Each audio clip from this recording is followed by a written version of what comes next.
있는 유전자의 영향이 남성에게 좀 더 직접적으로 나타날 수 있다는 해석이 가능합니다. 아하, 그래서 통계적으로 남성 범죄율이 여성보다 높은 현상과도 연결지어 생각해 볼 수 있다. 이런 맥락인가요? 네. 조심스럽게 그렇게 연결해 볼 여지는 있죠. 하지만 정말 중요한 포인트는 따로 있습니다.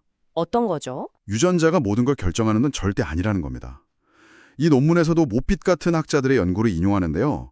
MA-OA 저활성 유전자를 가지고 태어났다고 해도 만약 어린 시절에 학대 같은 아주 나쁜 환경에 노출되지 않으면 반사회적 행동으로 이어질 가능성이 현저히 낮아진다는 거예요. 아, 유전자만으로는 안 되고 환경이 중요하다. 그렇죠. 결국 유전적인 소인과 환경의 상호작용, 이게 핵심이라는 겁니다. 나쁜 유전자에 나쁜 환경이 결합될 때 그때 위험성이 크게 증가한다는 거죠. 와, 유전자와 환경의 상호작용. 이게 정말 중요한 메시지네요.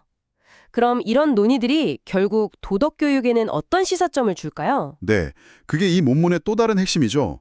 만약 남학생과 여학생 사이에 어떤 도덕적 성향의 평균적인 차이가 존재한다면 교육 방법도 좀 달라져야 하는가? 이런 질문을 던지는 겁니다. 그렇죠. 구체적으로 어떤 제안을 하나요? 박형빈 교수님은 논문에서 예를 들어 남학생들에게는 공감 능력을 키우고 자신의 감정을 조절하고 또 타인의 입장에서 생각해보는 그런 역지사지 훈련을 좀 더 강화할 필요가 있지 않겠냐고 제안합니다. 뉴로 피드백 같은 뇌 훈련 기법도 언급하고요. 아, 공감과 감정 조절, 역지사지. 남학생들에게?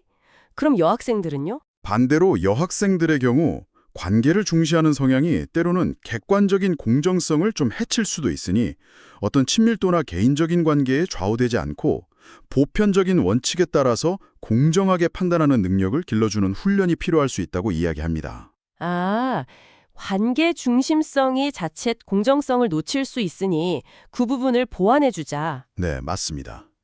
객관성과 공정성 훈련인 거죠. 들어보니까 결국 남녀 간의 어떤 경향성의 차이를 인정하되 이걸 우열의 문제로 보거나 고정관념으로 만들지 말자는 거네요. 대신에 각자의 잠재적 약점을 보완하고 강점을 더 살릴 수 있도록 좀 더 맞춤형으로 교육적 지원을 고민해보자, 이런 결론인 것 같습니다. 아주 균형 잡힌 시각인데요. 네, 저도 그렇게 생각합니다. 성차를 인정하는 것과 성차별은 완전히 다른 문제니까요. 교육은 개개인의 잠재력을 최대한 발휘하도록 돕는 데 초점을 맞춰야죠. 네, 오늘 박형빈 교수님의 논문을 통해서 도덕성의 성차라는 정말 복잡하고 흥미로운 주제를 다각도로 살펴봤습니다. 심리학적인 정의와 보살핌 논쟁에서 시작해서 뇌 구조, 옥시토신, 그리고 MA-OA 유전자와 환경의 상호작용 문제, 마지막으로 교육적 시사점까지 참 많은 이야기를 나눴네요. 네, 정말 폭넓은 논의였습니다.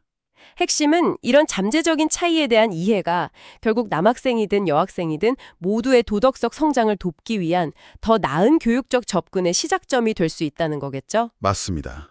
그럼 마지막으로 이런 질문을 던져보면서 마무리할까 합니다. 우리가 이런 집단적인 경향성에 대해서 이해하는 것이 중요하긴 한데 이것이 자칫 고정관념으로 흐르지 않으면서 동시에 우리 앞에 있는 한 명 한 명 그 개개인의 고유한 특성과 무한한 가능성을 존중하고 키워주는 교육과 어떻게 조화롭게 만날 수 있을까? 이 질문에 대한 답은 한번 같이 고민해 보시면 좋겠습니다.